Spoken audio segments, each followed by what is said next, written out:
baby loss, and we're looking today This meeting is being recorded. We are looking today at advice for employers. So what we're aiming to do through this webinar is to provide some really useful suggestions and ideas of how you could, in your own workplace, put in some effective workplace support for employees at what can be a really difficult time for people. So I'm your host today. My name is Jill Miller. I'm a senior policy advisor at the CIPD, and I focus on equality, diversity and inclusion. And we are really pleased at the CIPD to be running this webinar today, not least because it is Baby Loss Awareness Week, but also because we have just yesterday launched new research, a new survey report focusing on workplace support for people experiencing pregnancy and baby loss. I'm not going to say too much more about that research now, as my colleague Rachel Suff will be talking more about some of those key findings from that work to really set the scene for today's webinar. I'm going to get straight on to introduce you to today's speakers, because obviously that's who you've come to hear from. First of all, we'll be hearing from our membership director, David de Souza. He's done a video message for us because he was very keen to support this webinar and explain why this is such an important area for us at CIPD to be supporting the HR profession to then better support their people in this respect. Then going to hand on to my colleague Rachel Suff, a senior advisor as well in our public policy team, and she focuses on health and wellbeing and employee relations. And she's going to give, as I said, an overview of some of the key findings from our survey research. And I think you'll agree when you hear them that they're useful findings, I think, as well, to inspire employee action, because ultimately that's what we want, is more employers putting in place effective workplace support. I'll then hand on to Vicki Robinson, who is Deputy Director at the Miscarriage Association. She's going to be talking about some of the facts around pregnancy and baby loss and the feelings. She's going to be talking about things like the different kinds of loss and the impact that can have on people. We'll then be hearing from Rosie Leverton, Head of Corporate Partnerships at Tommy's, about the kind of organisational support that may be useful to people. And last but not least, I'm delighted we are joined by Helen Hicks, who is the Colleague Experience Manager at the Co-op. We're delighted that we've been able to feature a full case study from the Co-op about the great work they're doing to support their own people, and that's on our CIPD website at the moment. We published that yesterday. And Helen is going to tell us a bit more and really bring that case study to life for us and share what they're doing. Now, I think it's important for me to say here, I wanted to say up front, given the topic of today's webinar, our intention is to be as sensitive, compassionate and inclusive as we can. We do understand if you feel this webinar is not for you, which is why I wanted to run through what our speakers will be covering up front. You can see on the screen now that we do have some really useful resources, such as from the Miscarriage Association and Tommy's, who are speaking today. They have helplines as well. So hopefully they are useful sources of support. But we've also flagged on this slide some of the CIPD sort of workplace resources as well that we've just launched. So I'm now going to move on to some of our housekeeping things. Thanks, Christian, for moving on our slides. First thing I need to say is this session is being recorded. It will be available on demand on the webinar section of our CIPD website, and you can access previous recordings, sign up for future ones. So do take a look at some of the upcoming topics. A few things on how the webinar itself will run. I'm sure there'll be questions for our panelists. And if you'd like to submit a question at any point of the webinar, please could I ask you to type it in the Q&A box, so not the chat box, because that won't be checked as often. The Q&A box for questions if possible.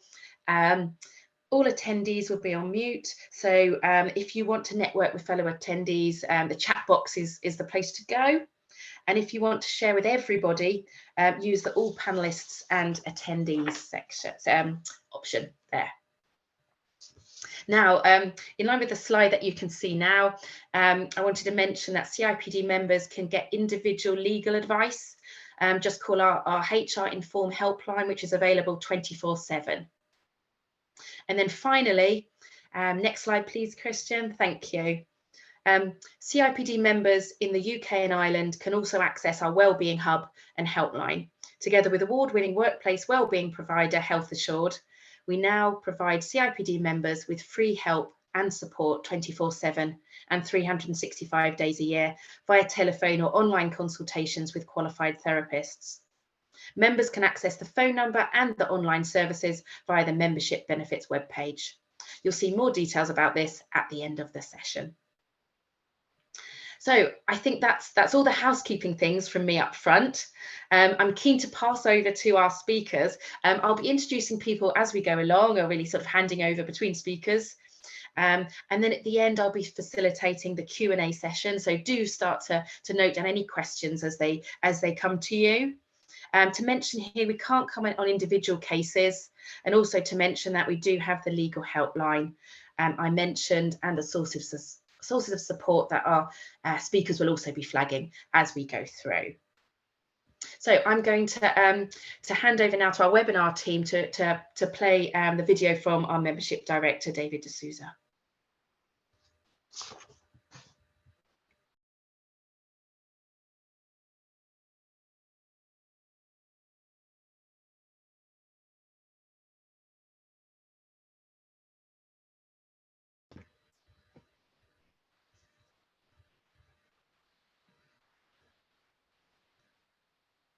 Hi, Christian. I'm not sure if I'm not hearing any sound. I'm looking to some other people I can see. I'm afraid no sound at the minute. Are we able to reset it, please?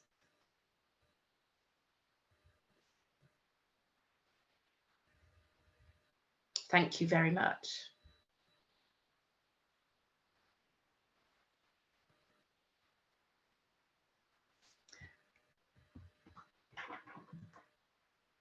Now, I'm afraid we still can't hear the sound.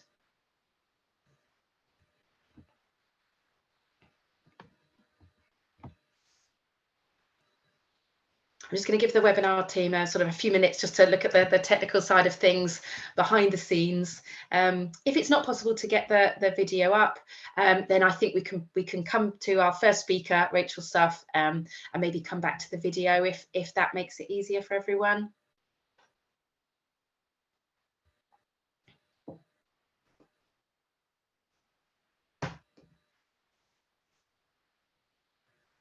Great. Yes, sorry to put you on the spot here, Rachel. Is it okay if we come straight to you? Because I think your session is going to set the scene for us as well, really, isn't it, from the statistics? So I'll hand straight over to you, Rachel. Yeah, of course. Thank you, Jill. And I'm sure we can hear David in a bit. And I think one of the points that David was going to make in his opening remarks was how pregnancy and baby loss and support for people experiencing that at work can be very hidden in workplaces. And one of our overriding aims in carrying out this project, producing guidance, is to bring it much more into the light and have pregnancy and baby loss recognised as the important workplace wellbeing issue it is at work, because our research has shown that there is a considerable gap at the moment. So on the next slide, I've got just some key findings from that research that Jill mentioned that we published yesterday. And we surveyed both employers and employees because we want to have both sides of the picture, and some headline figures here, and it does demonstrate that gap and what more could be done. So first of all, in terms of the current climate, we can see that employers, and we surveyed over 2,000 senior HR professionals and decision makers in UK organisations, and we found that just over 1 in 3 have a policy. 9% of those have a standalone policy around support for people experiencing pregnancy or baby loss. So it's not that high.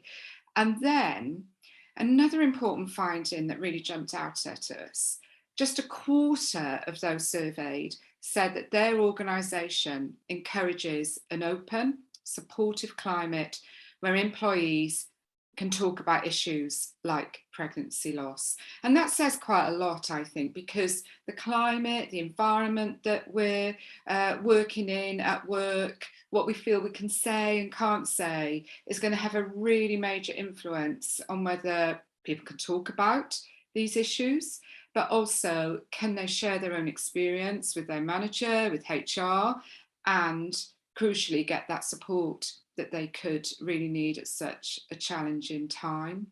And then employees, what did employees tell us? Under half, 45% of people who'd experienced, sadly, pregnancy or baby loss felt supported by their employer. But around a fifth, 21%, received no support. And then for me, this was such a concerning finding. Around a quarter have thought about leaving their job because of their experience related to their loss.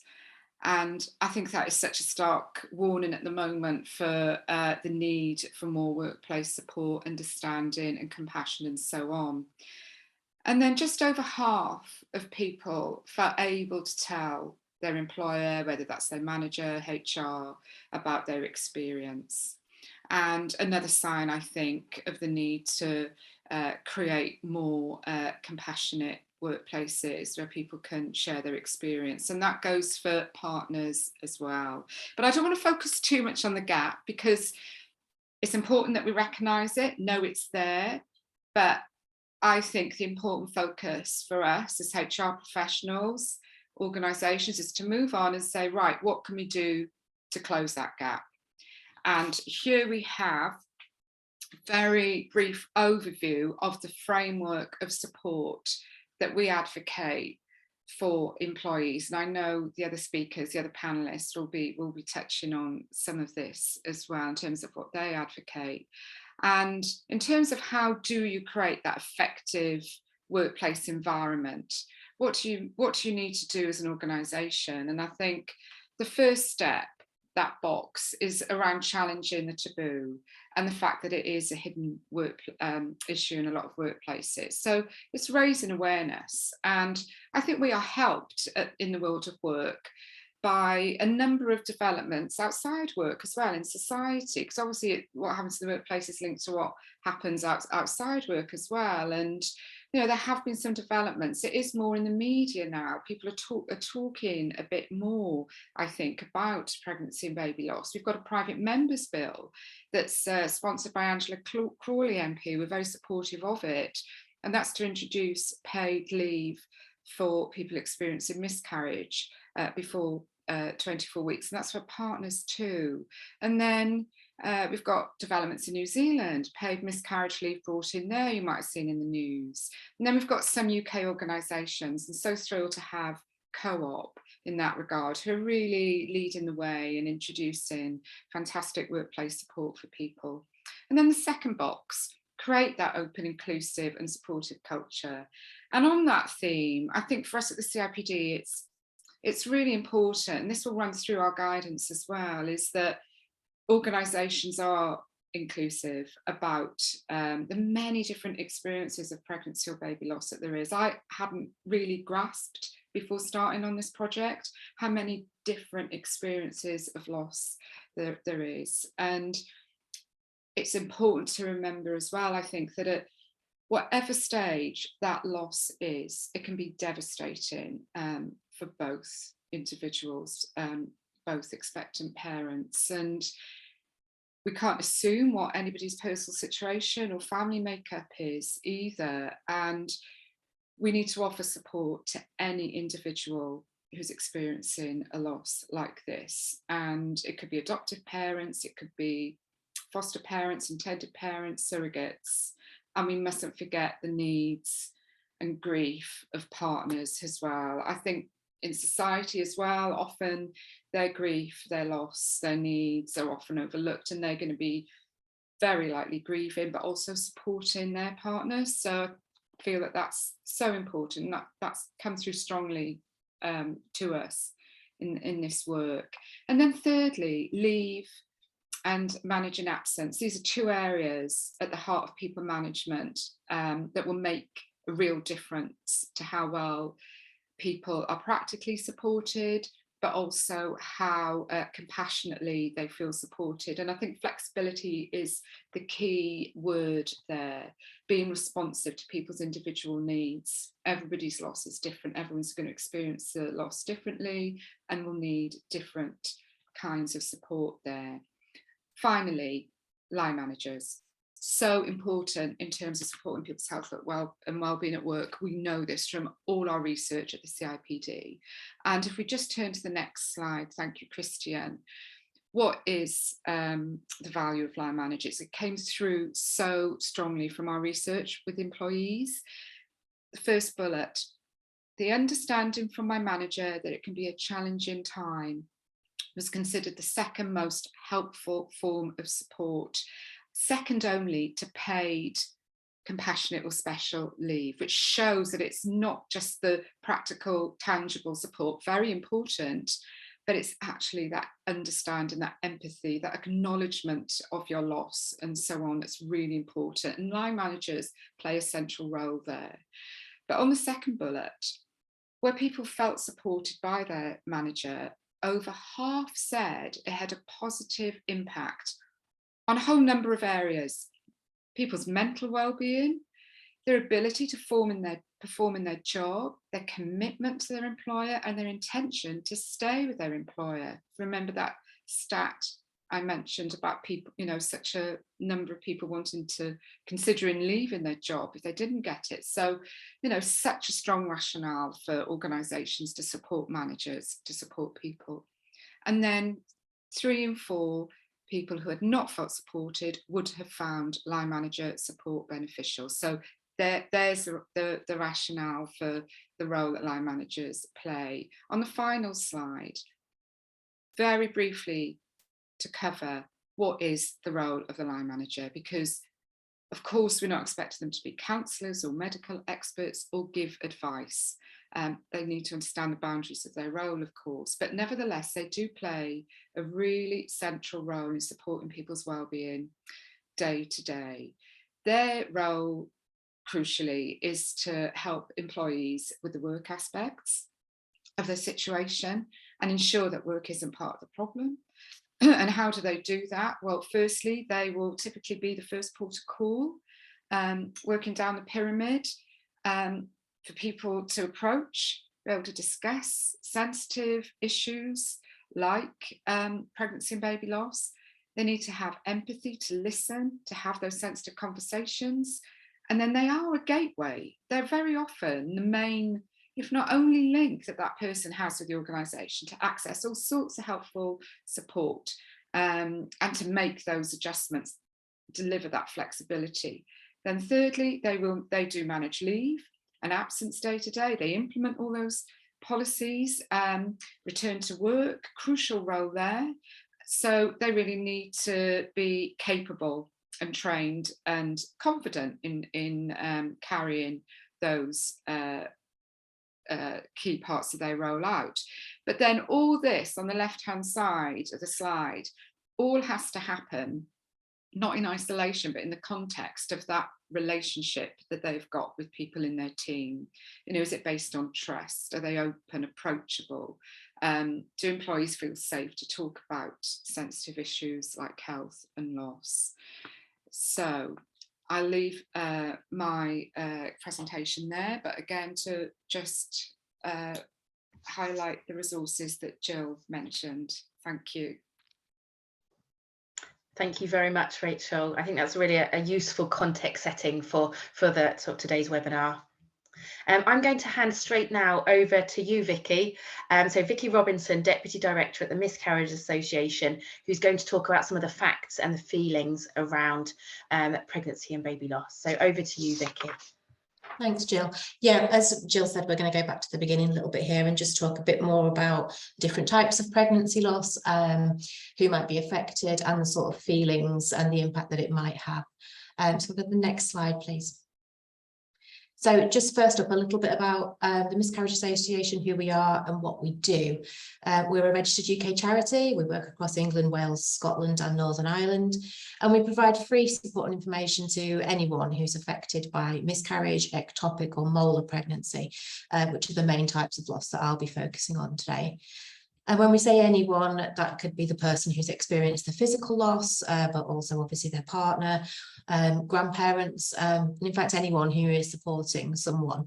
And we do this through our website, and we have a helpline, live chat and support groups as well. We also raise awareness of and educate around pregnancy loss. We promote good care. We advise on programmes like the National Bereavement Care Pathway, and also provide learning sessions for health professionals. And we offer specific resources to support people in the workplace too, so including training and consultancy for employers and those line managers who Rachel spoke about. Next slide, please. So we'll start just by looking at miscarriage, which is the most common type of pregnancy loss. In the UK, miscarriage is the loss of a baby or a fetus before 24 weeks of pregnancy. If a baby is lost after 24 weeks, then that's known as a stillbirth.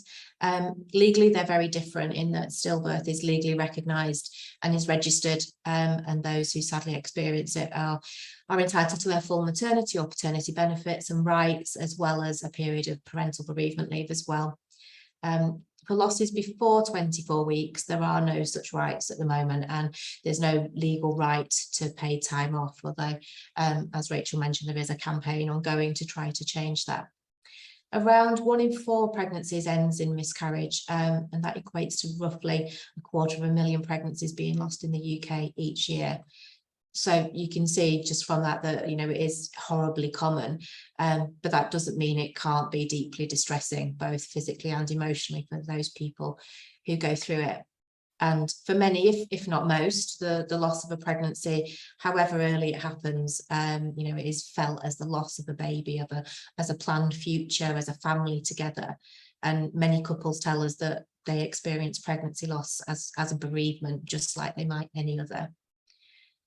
Miscarriage is usually a one-off event, and most couples who are trying to conceive will then go on to have a healthy pregnancy the next time, but that doesn't always happen. In around 1 in 100 couples, they will experience, couples who are trying for a pregnancy will experience recurrent loss, and that's where they've had 3 miscarriages in a row, and it's only after they've had these 3 losses in a row that most couples are currently able to access investigations or interventions on the NHS. Next slide, please. An ectopic pregnancy, most of you I'm sure will have heard of, but ectopic just means out of place. So it's a pregnancy that is found outside the main cavity of the womb. It happens in around 1 in 80 pregnancies. It's most often found in one of the fallopian tubes, where clearly there isn't room for the baby to grow. Unfortunately, there isn't any way of sort of transplanting that pregnancy to the proper place, and it does mean the pregnancy isn't able to survive and will have to be managed. If the ectopic pregnancy isn't discovered on a scan and it continues to develop, it can then lead to the rupturing of that tube and internal bleeding, which is a life-threatening situation which does require urgent intervention. And so ectopic pregnancy can be really distressing, not just because you've lost your baby, but you might have had to undergo urgent surgery. But there's also the possibility you might lose one of those fallopian tubes as well, which then can have an impact on your future fertility. And I think we mentioned partners a little bit earlier, but an ectopic pregnancy can be particularly distressing for partners as well, because they're going through the loss of their baby, but they've also had to witness their partner go into an emergency surgery situation, which in itself can be quite traumatic. Molar pregnancy, most people probably won't have heard of. It's far less common. It affects around 1 in 600 pregnancies, and it's where the conception really just goes wrong from the start. There are too many cells growing. The cells that would be the placenta start growing far too quickly and sort of overtake the start of that pregnancy. And again, it can't survive, but that's a condition that would need some specialist follow-up as well. Next slide, please. So I mentioned our particular focus is on miscarriage, ectopic and mold pregnancy, but there are other types of loss that are relevant and should be thought about in a workplace setting too. So embryo transfer loss is where someone has undergone fertility treatment, but that transfer doesn't then result in a successful pregnancy. That can be really hard too, as though, you know, technically somebody isn't pregnant yet. It might well have taken a great deal of time and emotional and probably, you know, quite often financial investment to get to this point for the rug to be pulled from under them. Abortion or termination, so that's, as it sounds, is the intervention to end a pregnancy for any reason. Can be where there is a risk to maternal health or where there's been a diagnosis of a fetal anomaly, but you know, even where it's perceived to be a choice, it doesn't necessarily mean that it isn't a difficult situation for those going through it, or you know, that the pregnancy wasn't ultimately wanted. And stillbirth, as we mentioned earlier, is the loss of a baby from 24 weeks of pregnancy. It happens in around 100 and 250 births each year in the UK, and neonatal death there is where the baby is born living but sadly dies within the first 28 days, and that affects 1 in 360 births. Next slide, please. So we'll have a quick look at the potential physical impact of pregnancy loss first. I think people who have some understanding of this area but might not fully understand it. It certainly isn't necessarily always what we might see it portrayed as on the TV. So a miscarriage can happen spontaneously where there is sudden pain or bleeding, or it can be discovered and is quite often discovered at a routine scan. Now, the latter is usually known as a missed miscarriage. So in the case of a missed miscarriage, someone will usually be given options to how they wish to then manage that pregnancy, which cannot continue. They can choose to go for expectant or conservative management. So that might be what you would consider sort of allowing nature to take its course, for things to, your brain and your body to catch up and for the body to do what it naturally would. That can take several weeks, though, to start and resolve. And so some people aren't able to deal with that situation, understandably. Others might decide to take medication to start this process, or others might choose or require surgical intervention. So those who undergo expectant management or medical management, and it depends how far along they were, but they may well experience significant pain and bleeding, and there might well be a labour-like process with contractions. And in an ectopic pregnancy, there could, as we said, there could be even more severe symptoms, really, like fainting or collapse. It's often a very, very painful situation. People who experience pregnancy loss, however it's managed, are likely to experience symptoms for some time afterwards. They're also likely to have ongoing medical appointments or procedures that need to be undertaken. And they're generally likely to feel pretty tired and exhausted, be having trouble sleeping, might well feel weak, particularly if they're losing a lot of blood. They might be facing things like anemia, and they're also going to be having, or most likely to be having, hormonal changes and mood swings because of what their body's coping with. Next slide, please. In terms of how someone might be affected emotionally, and I use the word might because it is a very individual experience. So there's a whole gamut of feelings for both the person undergoing the physical loss, but also their partner, and sometimes wider family members too. So people might experience one of these, but in many occasions they're likely to experience several of these. They could well be in shock, especially, as we said, if they didn't suspect anything was wrong and they went for what should have been a routine or happy scan, come away with a nice photo of your baby to be told it doesn't have a heartbeat or it isn't developing properly. Grief and loss, absolutely. Anger and guilt. Guilt's a really common feeling. Most people will never know what caused their miscarriage because they don't get tests. But it is very unlikely to really be anything that they did or didn't do. But that doesn't stop people seeking reasons and, quite often deciding that they're going to blame themselves.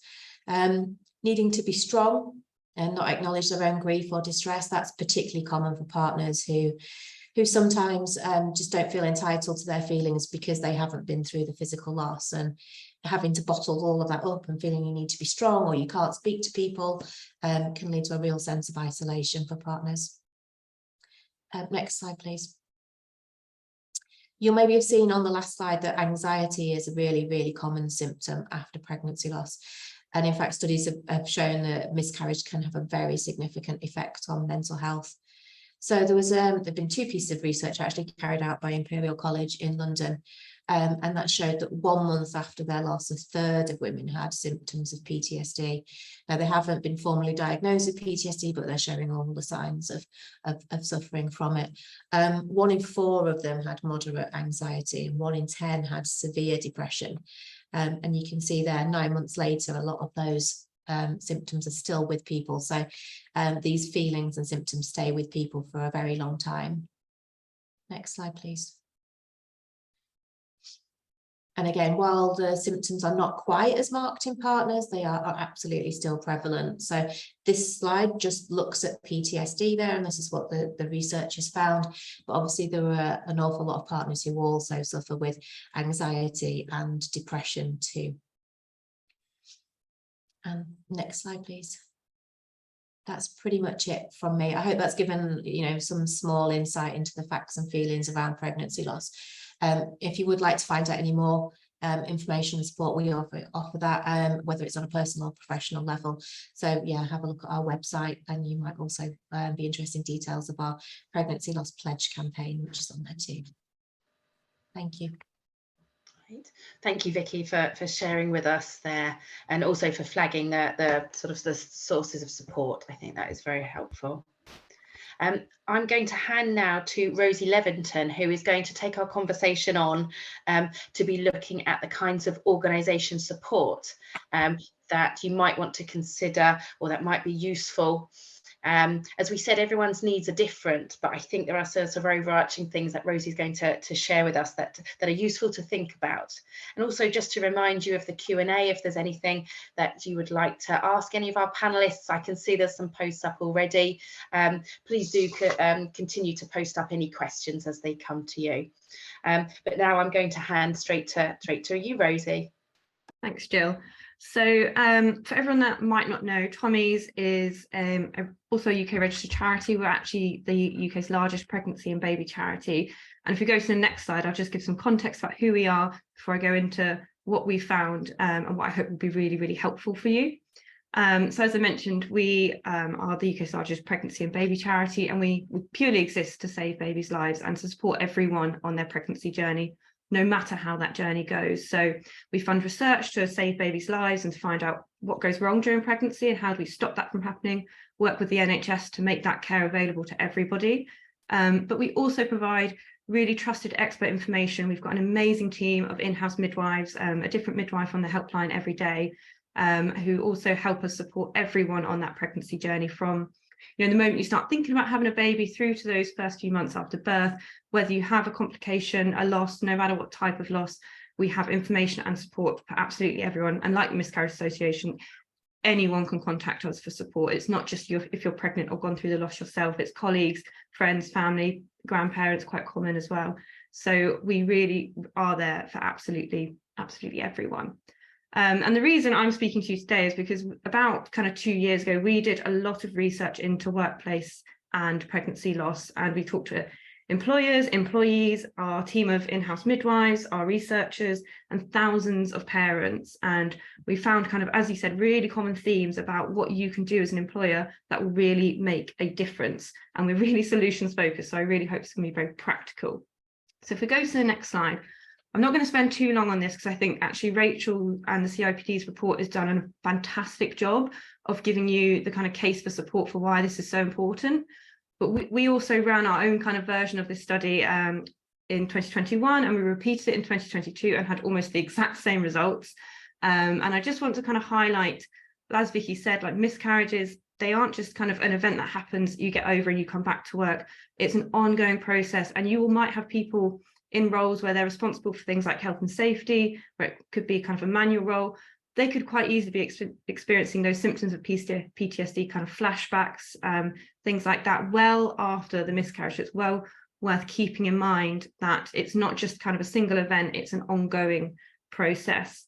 The other stat I'm just going to pick up on this slide is, as Rachel said, that stat on managers. We know that actually nearly 70% of people felt that their manager wanted to do something, but when it came to were they able to do something, only 1/3 thought they actually had any kind of idea of what to do. And this is really key because it's this massive gap between what your intentions are and then what's actually happening when your employee goes through that loss. So keep that in mind as we go through this. So if we move to the next slide, please. I just want to take a moment just to pause on these comments, because these are comments that parents tell us they hear quite frequently, especially when it comes to miscarriage, where it's kind of perhaps less understood and earlier loss. There's more misconceptions around it. Do feel free to put kind of in the chat if you've heard similar comments yourself or have said similar comments yourself, because they often don't come from a malicious place. They come from a place of wanting to help someone. But we know that ultimately, while they might be well-meaning, they can end up being quite dismissive. And we'll go on to say kind of what you should and shouldn't say in this section. But what I want to then move on to is my first point around these kind of comments and language is the first kind of tip that I would absolutely give you. And as Rachel said, is you have to train your managers. Please make sure that your managers, your HR managers, whoever is having that direct conversation with your employee has support on how to do that, because otherwise you're putting them in quite a difficult situation. It's quite unfair, but also it's kind of down to luck as to whether they know kind of what to say and how to say something in a way that is going to come across as supportive to your employee. So it's so crucial that the person that is going to have that one-to-one relationship is representing your organization, has the support to do that properly, because otherwise it is just such a crucial turning point in that relationship, and it's not fair that it should feel like luck whether that's one that goes well or not. My second tip would be, a policy is really good, and I think it's brilliant the number of policies we've seen over the last kind of couple of years coming out. I would say that unless you have that previous step of making sure that you know how you're going to implement it on that person-to-person level, you've only done half the work. But it is absolutely crucial that you have a policy that references pregnancy and baby loss, and that it explicitly does so. You know, you might think that, oh, our compassionate leave policy encompasses pregnancy loss, but unless you specifically write those words and write the word miscarriage and make it really explicit about who can access it, people won't do it. They will feel that they're not entitled to it, and your intentions won't be felt by them. So talk to people like Tommy's, like the Miscarriage Association. Talk to us about the language you should use to make sure that you're being really inclusive. Think about where the policy is housed. Please don't house it under your maternity policies. I know that might feel quite natural, but think about the journey your employee is going to have to go through to reach that policy. They don't want to see what could have been. They just want to make it really easy and take the burden off them. I know this is something I heard Vicki say before, and I've put it in here, but it's really important to think, what if the manager who's meant to be kind of responsible for the situation, managing the employee, what if they have gone through loss and this is a really difficult thing for them to manage? What's your backup plan? Who is within the organisation centrally is that port of call if you can't have the manager themselves have those conversations? I think it kind of goes without saying that make sure that it applies to both partners. And a common theme that you're going to hear kind of over and over is that we often get asked about a set amount of leave. Should we offer 3 days, 2 weeks? Like, there's lots of different examples out there. It's very difficult to say to you what is an appropriate amount of time. I think it's really good to have a certain amount of time kind of named within your policy, but you have to build in flexibility around that and appreciate that it can't be the be all and end all. What you don't want is someone kind of being faced with the attitude of, oh, well, you've had your 5 days off, surely it's fine now, come back to work. You need to appreciate that you need to have that flexibility built into the policy itself and all the support systems around it. So that comes to my next point, which is to be really flexible. Grief is really different for everyone. It's not one size fits all.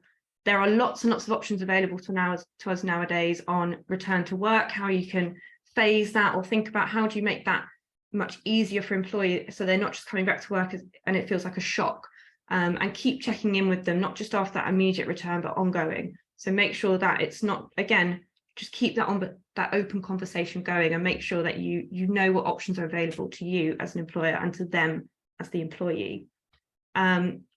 Anniversaries, again, this theme of ongoing support. There are going to be days in the year where their grief is going to be bigger and harder for them to deal with, like their baby's due date. So please, if you can be flexible around requests for leave, if it's just 1 day in the year or a couple of days, just remember how much that might mean to them for you to be able to accommodate that. And then finally, I think as Vicki mentioned, like if someone gets pregnant again, they're not fixed, you know, they're not like, oh great, it's all fine now. They are going to be really anxious in that following pregnancy. So please do everything you can to support them in that future pregnancy, going to as many appointments as they need. They will probably have more appointments, more scans.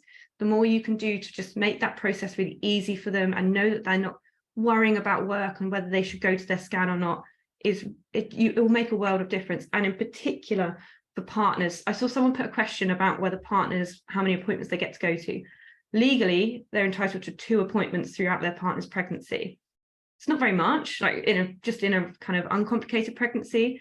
If someone's pregnant again after a loss, that partner is going to be, if they're not able to go to the scan with their partner, they're going to be sitting there thinking, what's happening? Are they being told that our baby doesn't have a heartbeat? Are they going to be all alone in that scan room? So do everything you can to really support partners, even though legally they don't have a lot of provision for them. If you can do more to support them and tell them to go to those appointments, again, it will make a world of difference. So I'm conscious of time, so I think this next slide I'm not going to dwell on too much, but I just really want you to take home this point that when you're thinking about your policies, when you're thinking about pregnancy and baby loss, it's a couple. You know, it's not a woman's issue, it is all of our issue, and it really does affect partners. And there's a lot that the workplace can and should be doing to help men in particular acknowledge and recognise their grief. So think about actually what a position of power you are in to make that difference for partners. So my final kind of couple of tips, the first one is going to be around talking. So those first 3 are more about kind of structural changes that you could and should put in place. But what happens when you talk to someone directly? Please don't say nothing. It's the worst thing, one of the worst things you could do, because actually you might be thinking, well, I don't want to say the wrong thing, or, you know, I don't want to remind them of their baby. You're not going to remind them of their baby. In fact, they're probably really grateful to talk about their baby. And if you avoid them, they're going to feel really isolated. Don't try and find like a kind of bright side or any solutions to their loss. It's a real human instinct to kind of say those comments that we saw earlier, just because we want to make someone feel better. That's where it's coming from. But ultimately, I think a really good rule of thumb is if your sentence could or does start with at least, just don't say it, because you're going to make them feel like their loss isn't as important as it is, even if that's not your intention. And the final kind of thing on a kind of don'ts is decisions, even if they're really well intentioned. You know, you might have done a collection at work and you're like, oh, let us know where you want us to send, which charity you want them to send the money to. They might not be able to make that decision. They might have been asked to make loads of really overwhelming decisions about their loss. You know, what do they do with their baby, with their body? That, you know, any kind of decision that you can hold off and just let them know that when they're ready, yeah, they can come and talk to you about it. Again, you're just kind of taking that immediate burden off them as an individual. So if we move to the next slide, what can you and should you do and say? So lots of companies ask us, what can we do when someone's pregnant again, or someone is going on maternity leave? We're really worried about our colleague that went through a loss.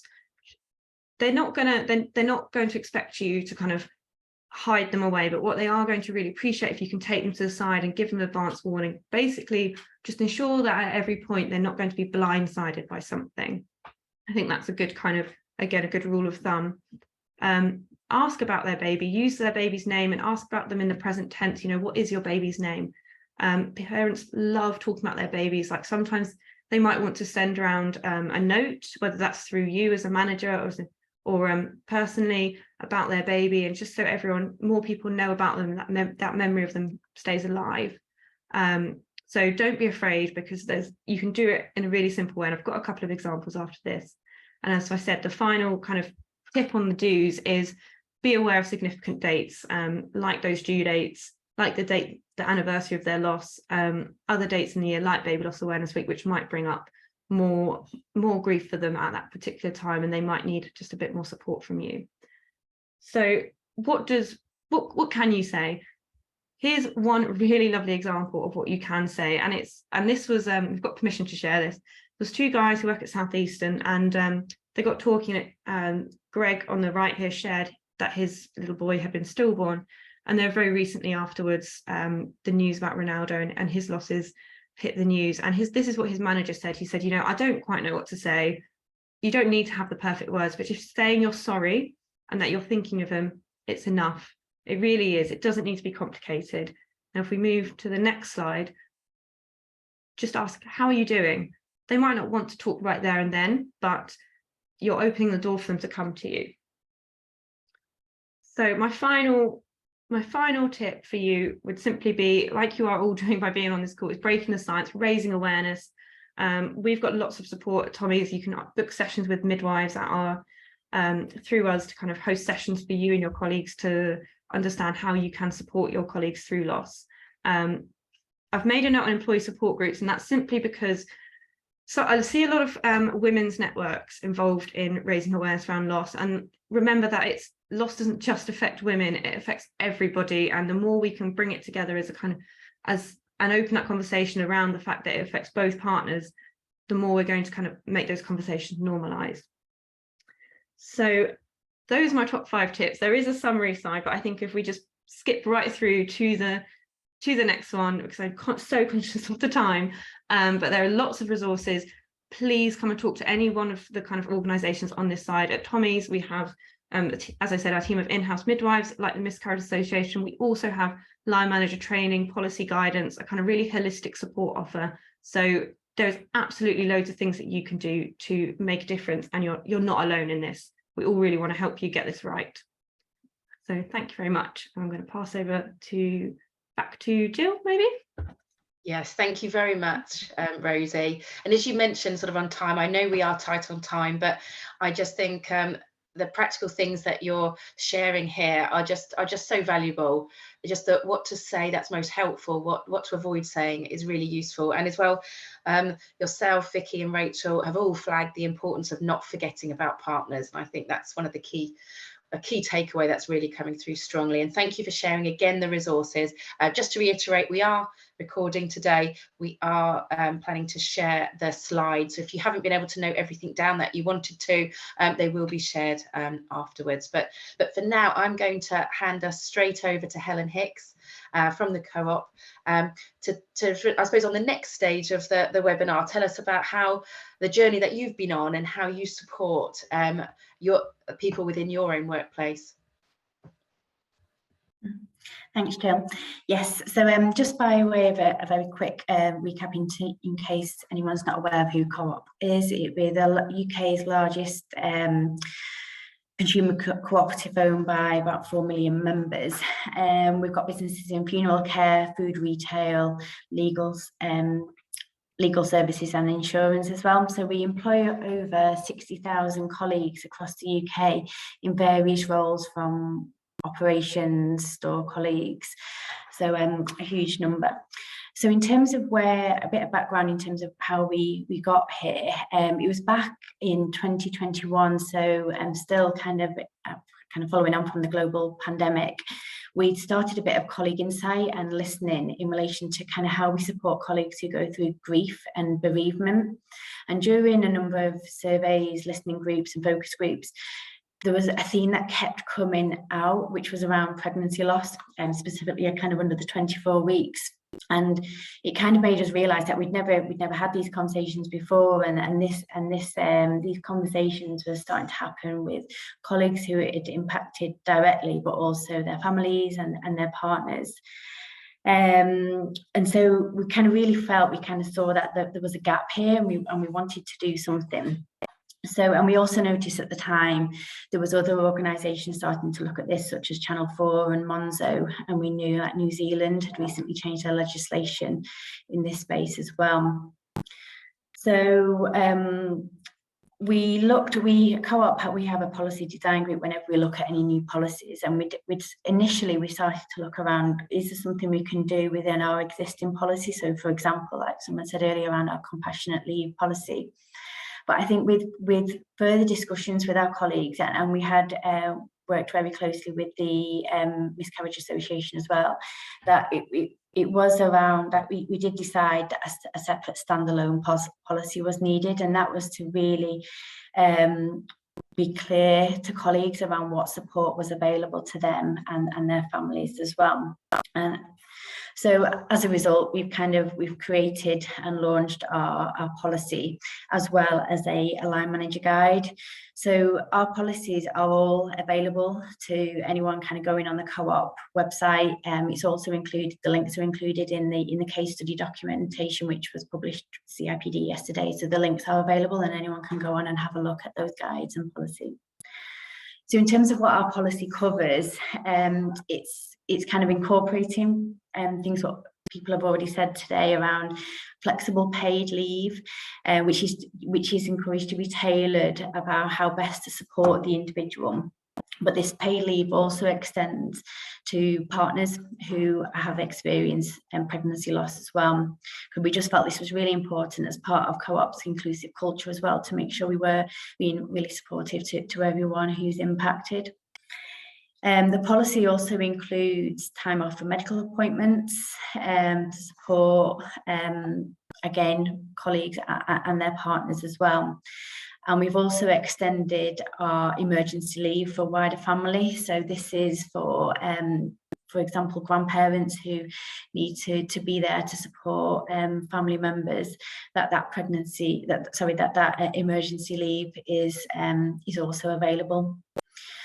We have access to GP support available to all colleagues via ULife that we use, and this is 24/7 GP support, which where colleagues can make virtual GP appointments. There's access to psychologist-led mental health support, second opinions, and really that kind of proactive health guidance for colleagues, and that is kind of available 24/7. So all of that is included in the policy, and like I said, we have got that line manager guide as well, which does incorporate, it goes into quite a lot of detail and kind of incorporates and really helps managers educate them and support them in terms of having the conversations, and we kind of talk through kind of the do's and the don'ts in terms of what to say and kind of what to avoid saying, and ultimately giving them as much support as they can to help line managers give the support to colleagues in their teams. And then in terms of kind of how we were really quite thoughtful around how we launched the policy once it had been finalised. It was then our Chief Financial Officer, who's now our CEO of Co-op, Shireen. She was very engaged in this and very supportive, and she wrote an email herself, which was used to kind of support internally initially. And she included her own personal experiences in this area, which was really powerful. And as a result of that, she did receive a number of emails back from colleagues across the business to thank her in terms of and how much they valued that kind of personal experience to kind of help and to show colleagues that we have this policy, that they know where to go to if and when they need it. And then following that kind of internal launch across Co-op, we've also kind of done external campaigns as well to really help encourage other organisations to do something similar in terms of their policy and guidance, and to raise the awareness as well, and help kind of campaigning with various charities. So I'm very conscious of time because I know we're kind of really near the end, but I suppose kind of the key takeaways that we would suggest is kind of really reaching out and engaging with the likes of Tommy's and Miscarriage Association in terms of getting the support, listening to colleagues and engaging with colleagues to get their thoughts as well. And we found that quite powerful that colleagues were part of that development of the policy. And then also be thoughtful around kind of how that's launched internally, and kind of including like the trigger warnings as well in terms of when we kind of signposting and where, and like someone also said around kind of we're quite thoughtful around where we house our policies as well within the Co-op intranet. So I think that's it from me.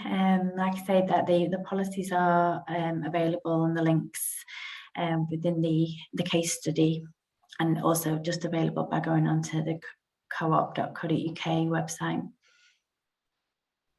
Great, thank you ever so much, Helen, for sharing what you're doing at the Co-op. There was a question to ask if you had any slides, so just to quickly respond to that. Helen didn't have any slides today, just to really tell the story, and because that we do have a full case study that the Co-op have helpfully worked with us on our COPD website that you can download to find out everything. But the rest of the slides will be shared after the session. So thank you so much, Helen. Really pleased you could join us today. And we have a few minutes for Q&A, so I've been trying to keep an eye on some of the questions coming through. There was one question about the survey, about Rachel's session, which asked, did you survey just women, or did you survey men as well? Yes, so we did survey men within that, which I think is really valuable to get their views as well. If you wanted to download the full survey report off our website, it is a shorter report, it's very digestible, and it gives more of a breakdown of some of the questions and our sampling there. One of the other Q&A that we had come through was a really interesting question about can we do more to support staff who remain permanently childless after baby loss, such as by increasing awareness of issues? And I think that is a really important thing to be mindful of. And I'm looking to really to Vicki or Rosie, do you have any thoughts around this, about how sort of employers can be and managers can be mindful that sort of the outcome for people can be very different? Yeah, I mean, I'm sure Vicki would say similar things, but I think a lot of that does come back to the education of what even if someone, because the thing is, when we talk about pregnancy and baby loss, it's, we talk about pregnancy, but actually there's a lot of people that don't even get to the pregnancy stage. And I think the more we can talk, we've not talked particularly about fertility on this webinar, but I know it goes kind of very much hand in hand with this topic. And I think the greater awareness that people have of the variety of journeys that there are around pregnancy and loss and fertility, the more people will know how to talk about it and how to support someone. I think also I mentioned employee network groups, and this is because we talked to some employees who said, we noticed that pregnancy, baby loss was being kind of promoted and awareness raised, I guess, through kind of family networks, which is kind of understandable. But this person in particular that I'm thinking of said, well, I don't have a child, so I don't want to engage with this network. And I found it quite hurtful that that was the route that they were using to raise awareness. And it's completely innocent. You can kind of see how that has happened, but that awareness of how is this going to look to someone that's in that position? Are there specific groups you can set up, or that kind of sensitivity about where your messaging is, I think is really important, actually, because it's really easy to otherwise group people into categories that they wouldn't put themselves in. Yeah, I agree. It's just not making assumptions, isn't it, that everyone's journey is the same. And someone's highlighted in the chat as well, there are other charities and World Childless Week, things like that might well be worth signposting and highlighting as much as you would, events for families or, other more conventional kind of circumstances. Somebody mentioned as well, just on that same front there that Rosie was talking about, would it be appropriate to put guidance or a policy within the maternity adoption and maternity support policy? I would recommend not doing, just for the same reasons that we've talked about. Really, somebody who is going through a loss doesn't necessarily want to be reminded of what could have been. So asking them or signposting them to the maternity policy doesn't feel very thoughtful. So I know lots of companies don't want to have huge policy, endless policies, and trying to streamline them. But if you can put it somewhere else, put it in your bereavement policy, put it in your compassionate leave policy. But yes, perhaps not in the maternity policy. Great. No, thank you for your thoughts and reflections there. I think that's really helpful in thinking about sort of everybody's journey is different, and we need to treat people as individuals and have that awareness and compassion and understanding there. I'm very aware that we are unfortunately hitting our 1 o'clock mark now, because I know there are some other questions we didn't quite get to. Hopefully we can share some links as well along with the slides to some other source of information which I think might be helpful. But I mean, what I'd like to do now is to really thank, to start with, our panelists. Thank you ever so much for joining us to share your expertise with us today. It's been really useful, and I hope helpful for our audience. I think we had a lot of questions coming through there. I also like to thank our webinar team behind the scenes who have made all of this happen, but also a big thank you to our audience. It's great to see so many people, so many employers wanting to provide workplace support for people who are experiencing pregnancy and baby loss. I think that's a big step forward. And thank you to organisations like the Co-op who are sharing their policy, and other organisations I know have shared their policies quite freely as well online. So I think a lot of people are talking about moving forward in this respect and being more leading edge, which is great to see. I have just a few couple of things to mention here. As I said, the webinar will be available on demand later today, along with slides. We do have future webinars, and please don't forget, we've got a slide coming up now. Don't forget CIPD's wellbeing support for members in the UK and Ireland, with a free 24/7 telephone helpline staffed by qualified therapists and provided by award-winning workplace wellbeing provider Health Assured. Great, and we will be sharing those links to the further sources of support. So thank you ever so much for joining us. Thank you to our panelists. And I'm sure this won't be the end of the conversation. At CIPD, we'll be publishing more on this topic in terms of sort of employer support and guidance of how to put effective support in place around this. So thank you ever so much, and goodbye.